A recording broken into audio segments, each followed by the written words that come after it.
The California Department of Forestry and Fire Protection said on August 17 that 8 air tankers, 2 very large air tankers, VLATs, and 8 helicopters, including night-flying helicopters, were helping to battle the Blue Cut fire in San Bernardino County, California. The fire is reported to have consumed 30 acres.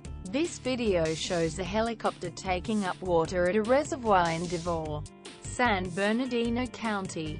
Credit: Instagram, Daniel Hunter. By Wednesday, a day after it ignited in brush left bone dry by years of drought, the blaze had spread across nearly 47 square miles and was raging out of control. The flames advanced despite the efforts of 1,300 firefighters. Authorities could not immediately say how many homes had been destroyed, but they warned that the number will be large. There will be a lot of families that come home to nothing. Quote, San Bernardino County Fire Chief Mark Hartwig said after flying over a fire scene he described as devastating. It hit hard, it hit fast, it hit with an intensity that we hadn't seen before, he said. No deaths were reported, but cadaver dogs were searching the ruins for anyone who was overrun by the flames. 5 years of drought have turned the state's wildlands into a tinderbox, with 8 fires currently burning from Shasta County in the far north to Camp Pendleton just north of San Diego. In 40 years of fighting fires, Incident Commander Mike Wachowski said, he had never seen conditions as extreme as those in Cajon Pass, where the fire broke out on Tuesday morning. Residents like Vi Delgado and her daughter April Christie, who had been through a major brush fire years before, said they had never seen anything like it either. No joke.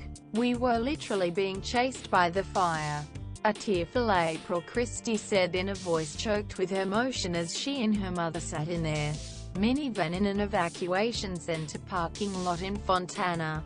They did not go inside because their dogs, 3 Chihuahuas and a mixed-breed mutt, were not allowed. You've got flames on the side of you. You've got flames behind you, Christie said, describing a harrowing race down a mountain road. A wildfire burning east of Los Angeles has consumed nearly 18 acres of land and driven tens of thousands of residents from their homes. California Gov. Jerry Brown has declared a state of emergency in San Bernardino County where the fire started.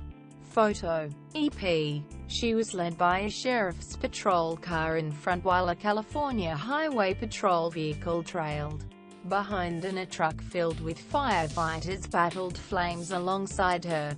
She and her mother, on-site caretakers at the Angels and Paws Animal Rescue Shelter in Devore Heights, said it was only moments after they smelled smoke that flames exploded all around them. They grabbed their pets and tried to rescue 9 other shelter dogs and 3 cats. But a sheriff's deputy told them there was no time. You won't make it. Save yourself. Take your truck and leave. Delgado said the deputy shouted at her, adding that he and others would try to rescue the animals. She learned later that authorities did save the animals, but officials could not tell her if her home survived. 82,000 people ordered to leave. More than 34,000 homes and some 82,000 people were under evacuation warnings as firefighters concentrated their efforts on saving homes in the mountain communities of Lytle Creek, Wrightwood and Phelan. They implored residents not to think twice if told to leave, but it appears many were staying. From reports that we were hearing, possibly up to half didn't leave, said Lindsay Elliott, a U.S. Forest Service spokeswoman. It does change the way that we can fight fire. She added, now we have to worry about the people in there as well as trying to protect the structures and trying to build a line of defense as the fire comes toward that area. 6 firefighters were briefly trapped by flames during the fire's early hours, when occupants of the home refused to leave and the crew stayed to protect them. This moved so fast, said Darren Dalton, 51, who along with his wife and son had to get out of his house in Wrightwood. It went from, "Have you heard there's a fire?" to mandatory evacuation before you could take it all in. "This is a tight little community up here. Always in rally mode. Suddenly it's a ghost town." Hundreds of cars packed with belongings and animals left the town. The air for kilometers around the blaze was filled with smoke, although there was no official count on how many homes were lost.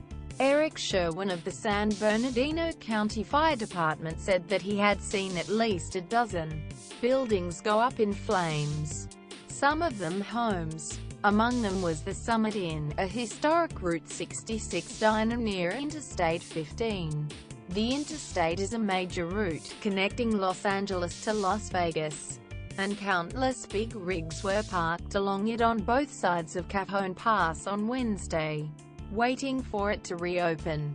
Less than 24 hours after the blaze began 96 kilometers east of Los Angeles, authorities had assembled a fleet of 10 air tankers, 15 helicopters and an army of 1,300 firefighters, many of them just off the lines of a wildfire that burned for 10 days just to the east. At a dawn briefing, half the firefighters raised their hands when asked how many had just come from an earlier blaze, part of a siege of infernos burning across California this year.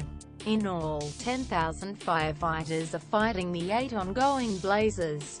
One major fire, north of San Francisco, was fading and about 4,000 people in the town of Clear Lake were allowed to return home.